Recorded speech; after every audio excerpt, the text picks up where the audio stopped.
As for Marston, it need hardly be said that he was simply ecstatic, but it may interest both the psychologist and the philologist to learn that the expression "how is that for high" struck him at once as with a kind of frenzy.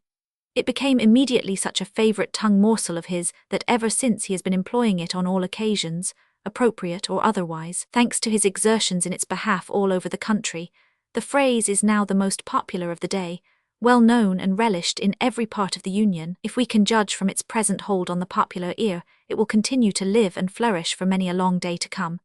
It may even be accepted as the popular expression of triumph in those dim, distant, future years, when the memory not only of the wonderful occasion of its formation, but also of the illustrious men themselves who originated it, has been consigned forever to the dark tomb of oblivion. Chapter 24. Farewell to the Baltimore Gun Club. The intense interest of our extraordinary but most veracious history having reached its culmination at the end of the last chapter, our absorbing chronicle might with every propriety have been then and there concluded. But we can't part from our gracious and most indulgent reader before giving him a few more details which may be instructive perhaps, if not amusing. No doubt he kindly remembers the worldwide sympathy with which our three famous travellers had started on their memorable trip to the moon. If so, he may be able to form some idea of the enthusiasm universally excited by the news of their safe return. Would not the millions of spectators that had thronged Florida to witness their departure now rush to the other extremity of the Union to welcome them back? Could those innumerable Europeans, Africans and Asiatics, who had visited the United States simply to have a look at 1000 Nicholl, Arden and Barbican, ever think of quitting the country without having seen those wonderful men again? Certainly not. Nay, more, the reception and the welcome that those heroes would everywhere be greeted with should be on a scale fully commensurate with the grandeur of their own gigantic enterprise. The sons of Earth who had fearlessly quitted this terrestrial globe, and who had succeeded in returning after accomplishing a journey inconceivably wonderful, well deserved to be received with every extremity of pride, pomp, and glorious circumstance that the world is capable of displaying. To catch a glimpse of these demigods, to hear the sound of their voices, perhaps even to touch their hands, these were the only emotions with which the great heart of the country at large was now throbbing. To gratify this natural yearning of humanity, to afford not only to every foreigner, but to every native in the land an opportunity of beholding the three heroes who had reflected such indelible glory on the American name, and to do it all in a manner eminently worthy of the great American nation, instantly became the desire of the American people. To desire a thing and to have it are synonymous terms with the great people of the American Republic. A little thinking simplified the matter considerably. As all the people could not go to the heroes should go to all the people. So decided, so done. It was nearly 2 months before Barbican and his friends could get back to Baltimore. The winter travelling over the Rocky Mountains had been very difficult on account of the heavy snows, and even when they found themselves in the level country, though they tried to travel as privately as possible, and for the present positively declined all public receptions, they were compelled to spend some time in the houses of the warm friends near whom they passed in the course of their long journey.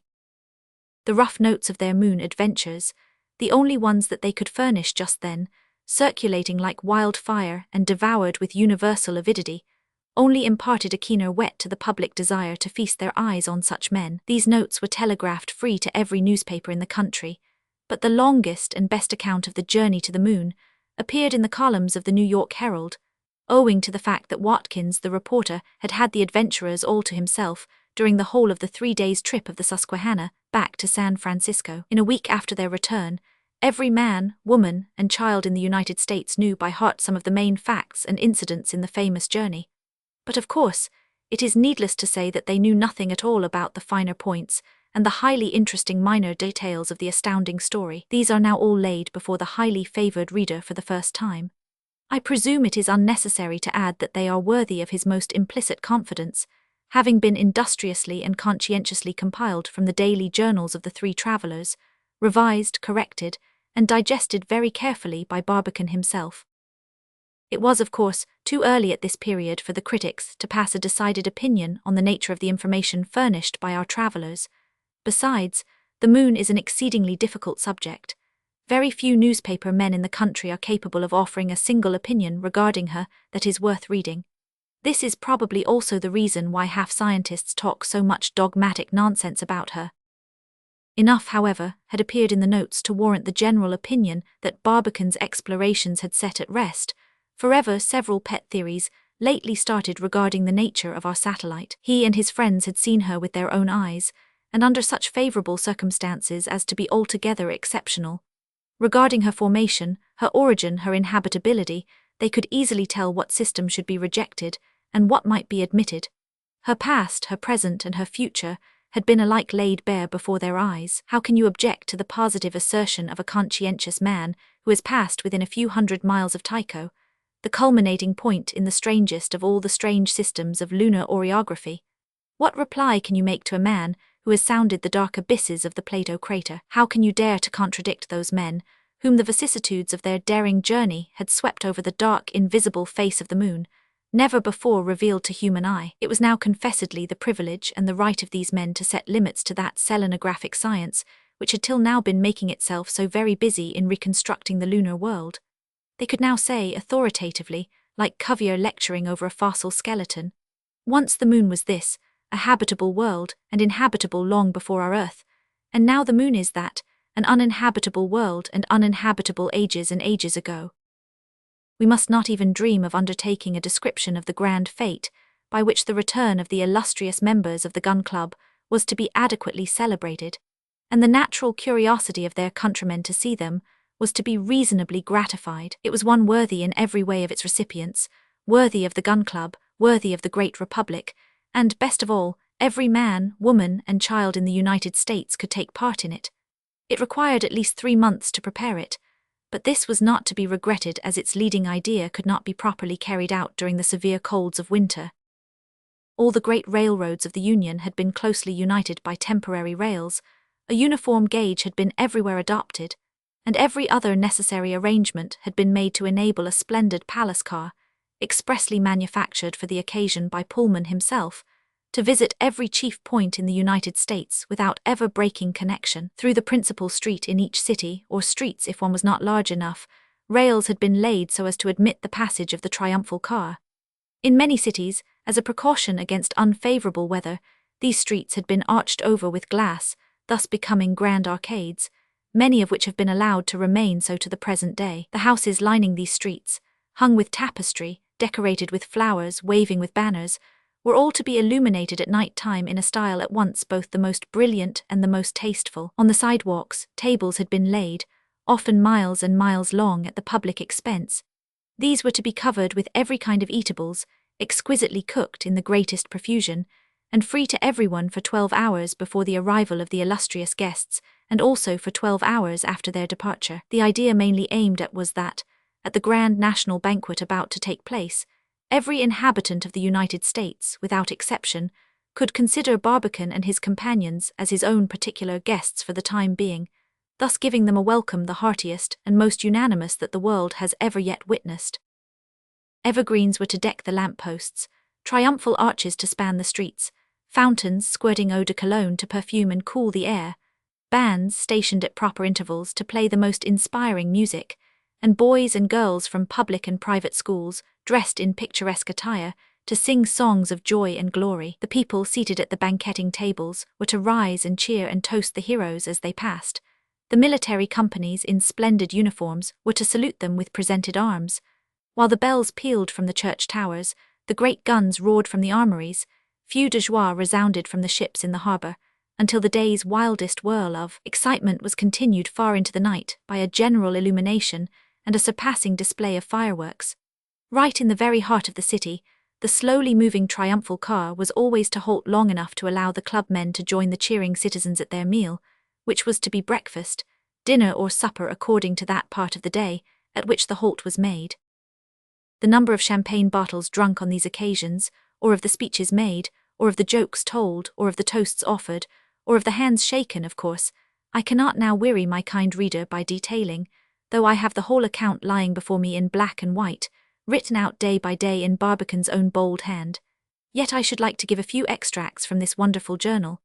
It is a perfect model of accuracy and system, whether detailing his own doings or those of the innumerable people he met, Caesar himself never wrote anything more lucid or more pointed, but nothing sets the extraordinary nature of this great man in a better light than the firm, commanding, masterly character of the handwriting in which these records are made.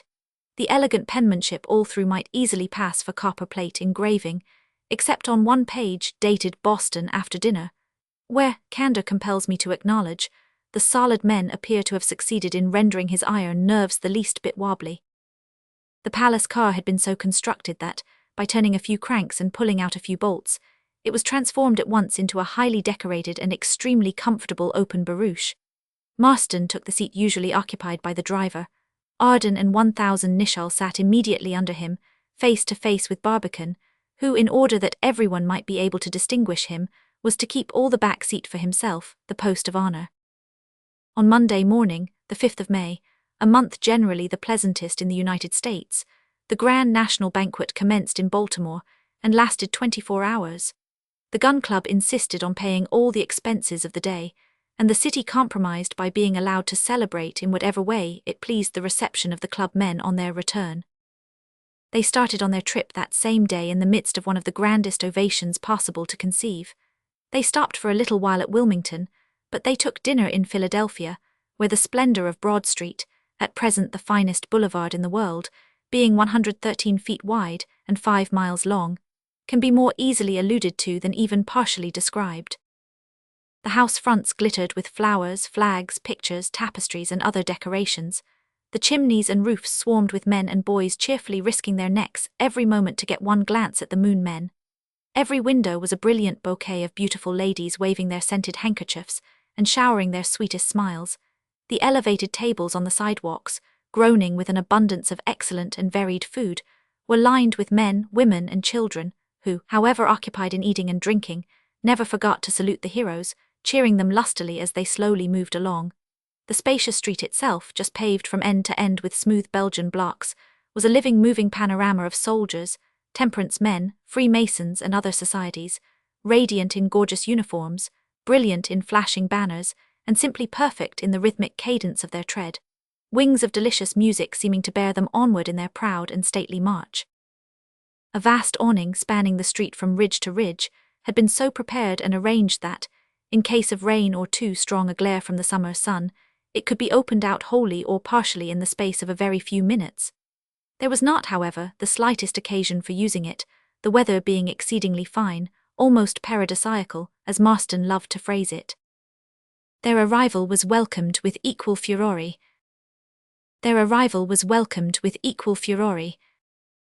The Moon men supped and spent the night in New York, where they were received with even greater enthusiasm than at Philadelphia. But no detailed description can be given of their majestic progress from city to city through all portions of the mighty republic. It is enough to say that they visited every important town from Portland to San Francisco, from Salt Lake City to New Orleans, from Mobile to Charleston, and from St. Louis to Baltimore. That in every section of the great country, preparations for their reception were equally as enthusiastic, their arrival was welcomed with equal furore, and their departure accompanied with an equal amount of affectionate and touching sympathy.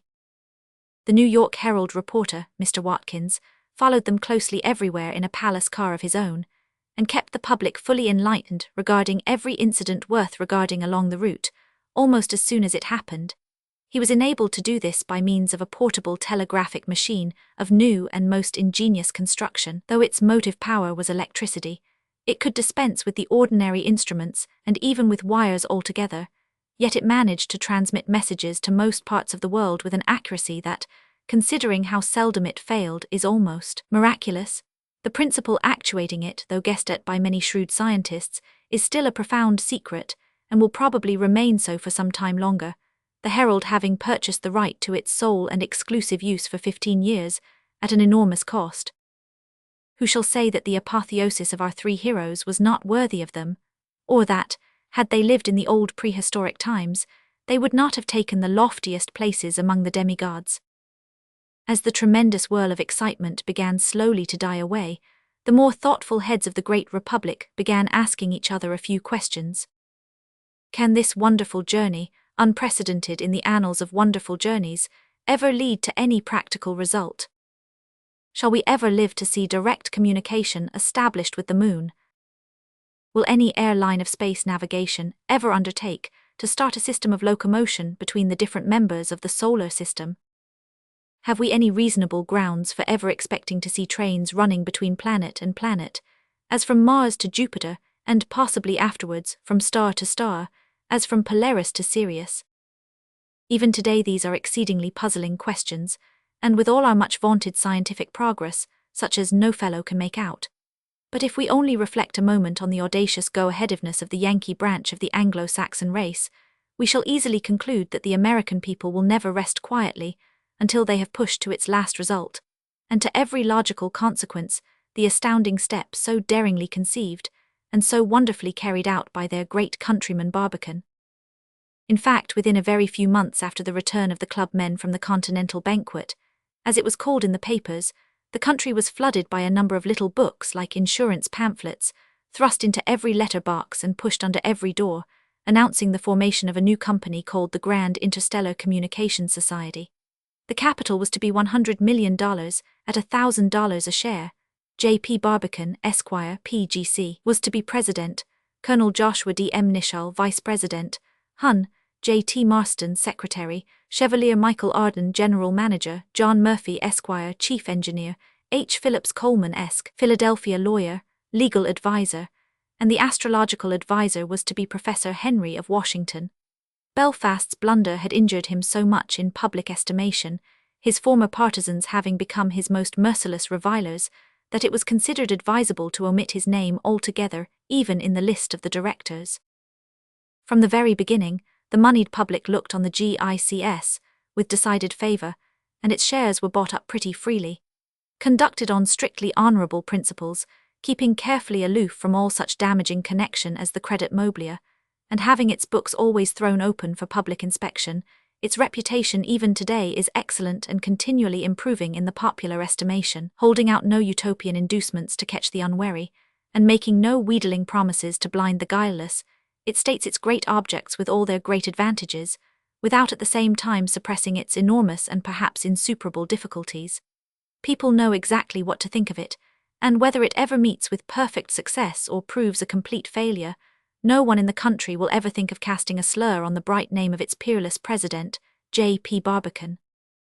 For a few years this great man devoted every faculty of his mind to the furthering of the company's objects, but in the midst of his labors, the rapid approach of the centennial surprised him.